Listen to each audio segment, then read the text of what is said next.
Okay, so let's look at the graphs of y equals the square root of x, and let's see what happens when we multiply the function by a value of a. So now, if you see this a in front of the function, this is outside our function, okay, outside the function. And what that means is that if you're multiplying a value outside the function, this is going to affect your y value, your y variable, okay?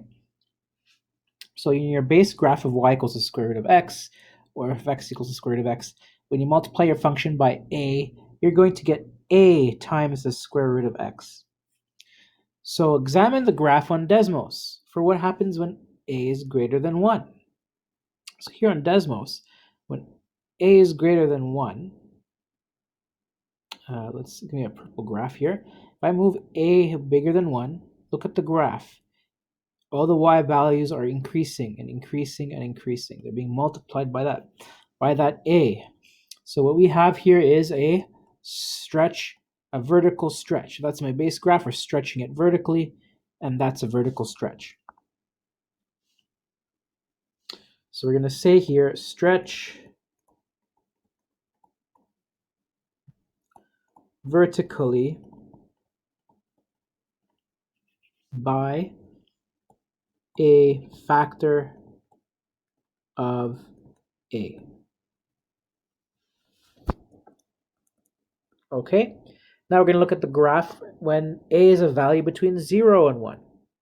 So if a is a value between 0 and 1, so here's my base graph. If I decrease my value of a, look what happens. It's getting, y values are getting smaller and smaller and smaller. So you say that's vertically compressed. So we're going to say here it's compressed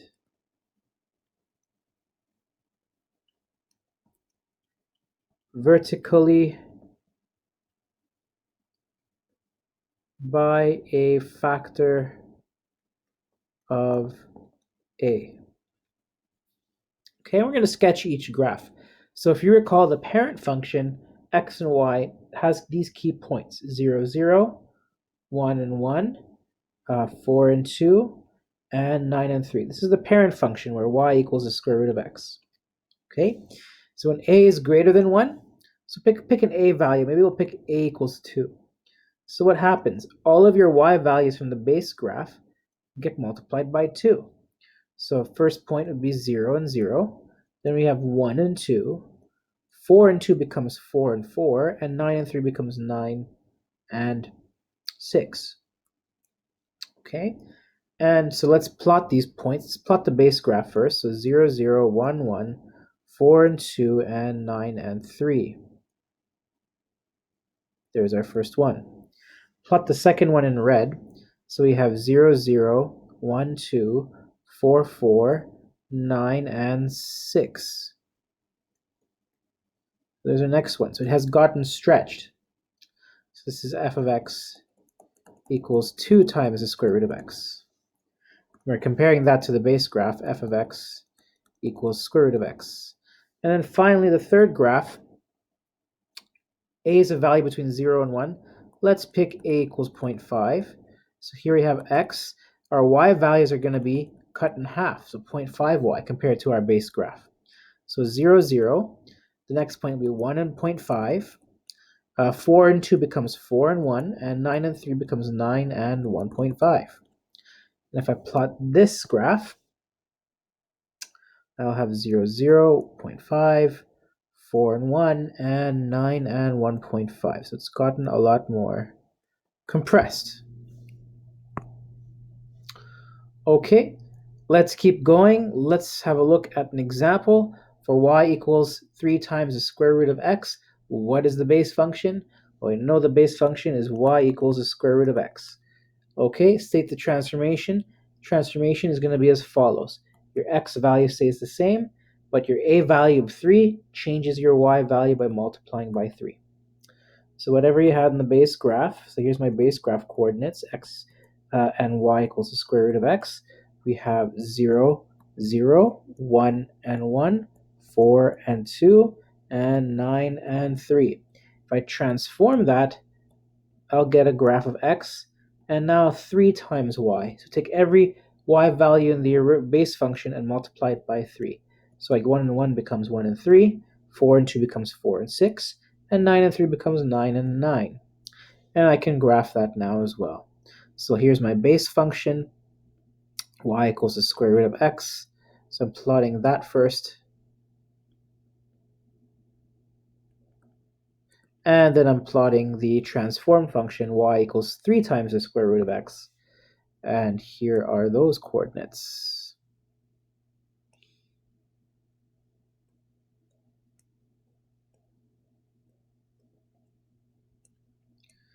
And join them with your curve. So 3 times the square root of x. Oops. Oh, there you go. Square root of x. So there's my transform graph. It got even further stretched, even higher. Okay, let's look at vertical reflections now. So for vertical reflections, we have, now we're going to multiply our function by a negative value. So a negative of f of x for the square root function will result in f of x or y equals negative square root of x. So what happens when we apply a negative? So let's have a look. Now, if I change my interval to include negative numbers, let's make this negative 1.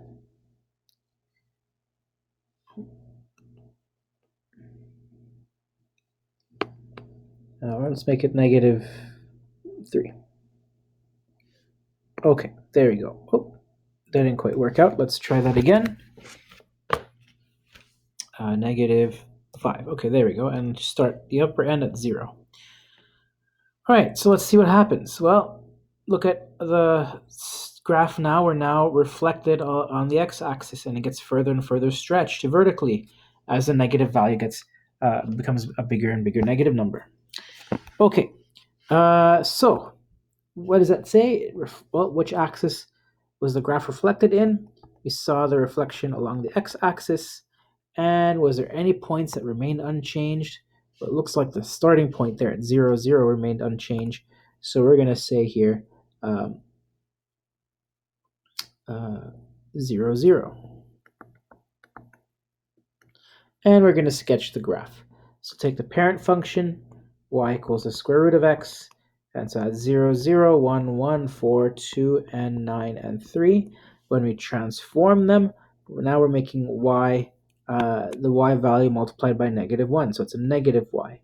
So then you transform points become 0, 0, 1 and negative 1, 4, negative 2, and 9 and negative 3. Okay, mapping notation, x, comma, negative y. So how do the graphs look like? Here they are, 0, 0, 1, 1, 4, 2, 9, and 3. And that's my base graph. My transformed graph would be 0, 0, 1 and negative 1, 4 and negative 2, 9 and negative 3. So it's a reflection on the x-axis. Okay, so example 1. Let's graph this transformed function from the square root function, the base function, square root of x. If it is reflected in the x-axis, translated left 2 and down 1. So now we're going to combine a number of these transformations. So let's write down the coordinates of our parent function. The key points are 0, 0, 1, 1, 4, 2, 9, and 3. Now we map them. So what happens here? Reflection in the y and the x-axis means we're going to multiply the y value by a negative or negative 1. If it is translated left 2 units, then our x value will be affected by subtracting every x value by 2. And if it's going to move down 1, we're going to subtract 1 from every y value. So remember to follow order of operations. So multiply the y by negative 1 and then subtract 1. Okay, so let's have a look at what the results will be. So you take every x value and subtract it by 2. So you'll have negative 2, negative 1, 2, and then 7. take the every y value, make it negative, and subtract 1. So 0 becomes negative 1. 1 becomes negative 2. 2 becomes negative 3. And 3 becomes negative 4. So in mapping notation, what this looks like is I have x minus 2 and negative y minus 1. And now if I plot the new transform coordinates, here I'll have negative 2 and negative 1, negative 1 and negative 2, 2 and negative 3, and 7 and negative 4. So we have a graph that's been reflected along the x-axis, shifted to the left 2 units, and shifted down 1 unit compared to the base graph. One more time, here is the base graph, just for comparison. So that's y equals square root of x. Here's y equals negative square root of x plus 2 minus 1. Okay, determine the equation of the transform function. Well, there it is. Y equals, if you have your a value is negative 1, okay, so it's in front of it will be a negative. X plus 2 on the inside, because if you're moving to the left, x minus 2 for your coordinates, your equation will be x plus 2. And then outside I have minus 1. Okay, domain and range of this function. Well, domain, if you look in the graph, x, every element of all real numbers such that x is greater than or equal to negative 2. And the range is y is an element of all real numbers such that y is a value that's less than or equal to negative 1. And that negative 1 outside gives you a clue as to what your range will be. But all you really have to do is just look at the graph and say, hey, at negative 1, it's going further down and further to the right. Okay, that is the domain and range for that question. Okay, so that covers a little bit about vertical stretches, compressions, and reflections, and for a radical function. And that ends this video.